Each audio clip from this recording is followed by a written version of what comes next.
پیاری بہنیں، یاد رکھیں کہ اللہ پر جب ہمارا ایمان ہوگا تو اللہ کی سب چیزوں پر ایمان لانا ضروری ہے۔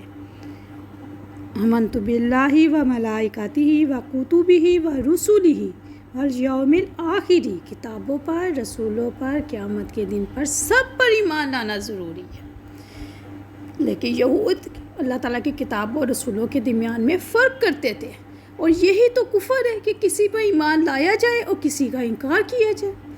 رب العزت نے فرمایا، سورۃ نساء آیت نمبر 150 اور 151 ترجمہ، یقیناً جو لوگ اللہ تعالیٰ اور اس کے رسولوں کے ساتھ کفر کرتے ہیں اور وہ ارادہ رکھتے ہیں کہ اللہ تعالیٰ اور اس کے رسولوں کے درمیان میں فرق کریں، اور وہ کہتے ہیں کہ ہم کسی پر تو ایمان لاتے ہیں اور کسی کا کفر کرتے ہیں، اور وہ ارادہ رکھتے ہیں کہ اس کے درمیان ہی میں کوئی راستہ بنا لیں، یہی لوگ حقیقی کافر ہیں، اور ہم نے کافروں کے لیے ذلیل کرنے والا عذاب تیار کر رکھا ہے۔ اب یہاں پہ آپ دیکھیں، اس آیت کا اگر ترجمہ دیکھیں تو یہاں پہ وہ کافر نہیں ہیں جنہوں نے اللہ کو مانا ہی نہیں، یہ وہ کافر نہیں ہے۔ میں نے آپ کو بارہا بتایا ہے کہ کافر کا مطلب ہے انکار کرنے والا۔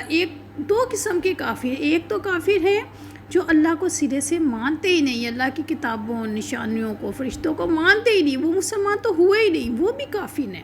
لیکن ایک کافر وہ ہیں جو ایمان لے آئے، اللہ کی کتاب پر، اللہ پر بھی ایمان لے آئے، نبیوں پر بھی ایمان لے آئے، کتاب پر بھی ایمان لیا، لیکن کچھ نبیوں پہ لائے، کچھ پہ نہیں لائے، اللہ کی کچھ باتیں مانی، کچھ کا انکار کیا، یعنی کچھ باتوں سے کافر ہو گئے، کچھ باتوں کے منکر ہو گئے۔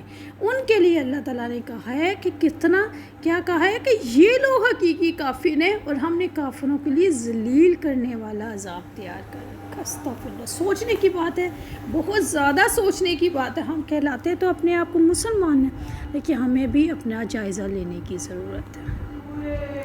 وَهُوَ الْحَقُّ مُصَدِّقًا لِمَا، حالانکہ وہ حق ہے جو ان کے پاس ہے، اس کی تصدیق کرنے والا ہے۔ وَهُوَ الْحَقُّ، پیاری بہنوں، یہ قرآن اپنے احکامات، اپنی خبروں میں حق پہ مشتمل ہے، حق ہی پر نازل کیا گیا، اور حق اللہ تعالیٰ کی طرف سے ہے۔ قرآن حکیم کا انکار کرنے والے کا کیا مطلب ہے کہ اصل میں وہ اللہ تعالیٰ کا اور اس کا حق کا انکار کر رہا ہے جو اللہ تعالیٰ نے اس پر نازل فرمایا ہے۔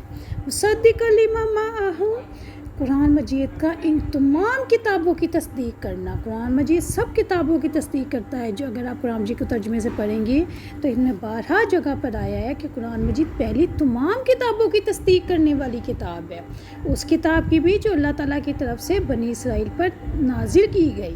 اور قرآن مجید پہ ایمان لانے کا تقاضا ہے کہ قرآن مجید یہ تقاضا کرتا ہے کہ قرآن مجید پر ایمان لایا جائے اور پچھلی تمام کتابوں پر ایمان لایا جائے، اور اگر ہم قرآن حکیم کا انکار کرتے ہیں، اس کا مطلب ہے ساری کتابوں کا انکار کرتے ہیں۔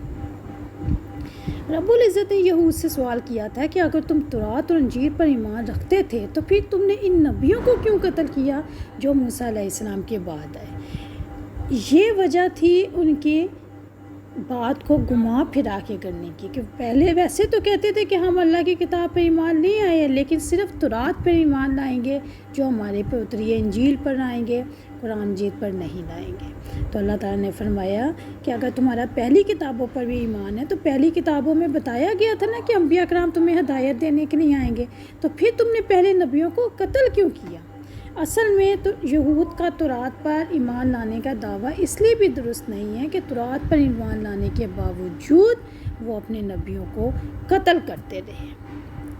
یہود اصل میں نسل پرست تھے، اور انہوں نے نسل پرستی کی وجہ سے ہی اپنے انبیاء کرام کو قتل کیا۔ یہود ان لوگوں کو اچھا نہیں سمجھتے تھے جو ان کے خلاف گواہی دیتے تھے، جو ان کے اوپر تنقید کرتے تھے۔ انبیاء کرام چونکہ اللہ کا پیغام دینے کے لیے آئے تو ظاہری بات ہے وہ ایسی باتیں بھی کرتے تھے جو انبیاء کرام کو بری لگتی تھی، ان کو نیکی کا حکم دیتے تھے، برائی سے روکتے تھے۔ ان کو یہود کو یہ بات بری لگتی تھی کہ ہمارے اوپر تنقید کیوں کی جاتی ہے، ہمیں منع کیوں کیا جاتا ہے، اس کی وجہ سے انہوں نے انبیاء کرام کو قتل کیا، حالانکہ انبیاء کرام ان کی اپنی نسل سے ہی آئے۔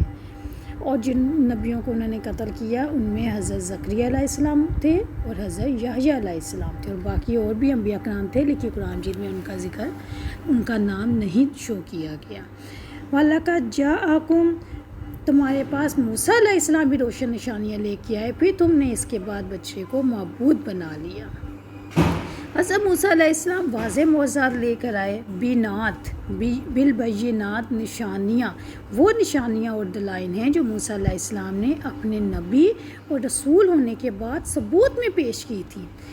بہت سے معجزے حضرت موسیٰ علیہ السلام پہ اترے تھے، اور بہت سے بعد میں جو آزمائشیں آگے ہم انشاءاللہ تعالیٰ آگے آنے والی آیات میں پڑھیں گے، کچھ ہم پڑھ بھی چکے ہیں۔ حضرت موسیٰ علیہ السلام کی قوم میں بنی اسرائیل میں بہت سے معجزات بھی آئے تھے، بہت سی مشکلیں پریشانیاں بھی آئی تھیں، جن میں طوفان، ٹڈی، جوئیں، مینڈک، خون، عصا، ید بیضا، سمندر میں راستہ، پتھر سے چشموں کا جاری ہونا، من و سلوہ وغیرہ، یہ سارے حضرت موسیٰ نے اپنے نبی ہونے کے ثبوت پیش کیے تھے کہ جب یہ ساری مشکلیں آئیں تو موسیٰ علیہ السلام نے اللہ کے حکم سے کیسے اپنی قوم کو نکالا۔ اس کے علاوہ جو معجزات تھے اس میں ایک تو حضرت موسیٰ کا لاٹھی تھی، عصا تھا جو سانپ بن جاتا تھا، یہ بھی حضرت موسیٰ کا معجزہ تھا۔ اور اس کے علاوہ جب وہ اپنا ہاتھ اپنے جیب میں سے نکالتے تھے، سینے کے نیچے وہ بغل سے نکالتے تھے، تو وہ بالکل سفید چمکتا ہوا ہو جاتا تھا۔ اس کے علاوہ ان کے اور بہت سے معجزے تھے، جیسے سمندر کا پھٹ جانا، اور فرعون کی قوم کا، فرعون کا اس کے اندر غرق ہو جانا، پھر چٹانوں سے 12 چشموں کا نکلنا، جنگل میں من و سلوہ کا انتظام نزول ہونا، یہ سب ان کے معجزے تھے۔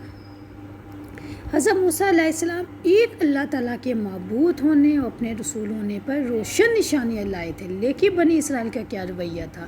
جب 40 روز کے لیے حضرت موسیٰ علیہ السلام کوہ طور پہاڑ پر گئے، تو ان کے بنی اسرائیل پہ چونکہ حضرت موسیٰ موجود نہیں رہے، ان کا دباؤ موجود نہیں رہا، تو انہوں نے کیا کیا؟ انہوں نے بچے کو معبود بنا لیا، اللہ تعالیٰ کو چھوڑ دیا۔ وَأَنْتُمْ ظَالِمُونَ، حالانکہ تم ظلم کرنے والے تھے۔ بنی اسرائیل کا ظلم کیا تھا؟ انہوں نے شرک کیا، انہوں نے بچے کو معبود بنا کے اللہ تعالیٰ کے نعوذ باللہ مقابلے پر کھڑا کر دیا تھا۔ اسی لیے اللہ تعالیٰ یہاں پہ ایک بار پھر بنی اسرائیل کے ظلم کا ان کو احساس دلا رہے ہیں کہ تم تو ہو ہی ظالم، تم تو ہو ہی بے انصاف۔ اور احساس اس لیے دلایا جا رہا ہے تاکہ یہود پر ثابت کیا جائے کہ ان کا تورات پر ایمان کا دعویٰ درست نہیں ہے، اور ان کو چاہیے کہ اپنے حق سے پھر جائیں، اپنے جو غلط راستے پر اس پہ سے پھر جائیں، اور اللہ کے دین کو اور اس کی رسی کو مضبوطی سے پکڑ لیں، اور حضرت محمد صلی اللہ علیہ وسلم پر اور اللہ کی کتاب پر ایمان لیں۔ اللہ تعالیٰ کا صرف یہی ان سے محبت ہے، اور یہی ان کا، اسی لیے ان کو احساس دلایا جا رہا ہے کہ اپنے اپنے گریبانوں میں جھانکو، تمہاری بدکرداریاں تمہیں ظالم کہہ رہی ہیں، بے ایمان کہہ رہی ہیں، احسان فراموش کہہ رہی ہیں، اتنی تم پہ رحمتیں ہوئیں، اس کے باوجود تم لوگ احسان فراموش ہی رہے۔ اللہ تعالیٰ ہمیں دین کی صحیح سمجھ عطا فرمائے۔ السلام علیکم ورحمۃ اللہ وبرکاتہ۔ سبحانک اللہم و بحمدک، اشہد ان لا الہ الا انت، استغفرک و اتوب الیک۔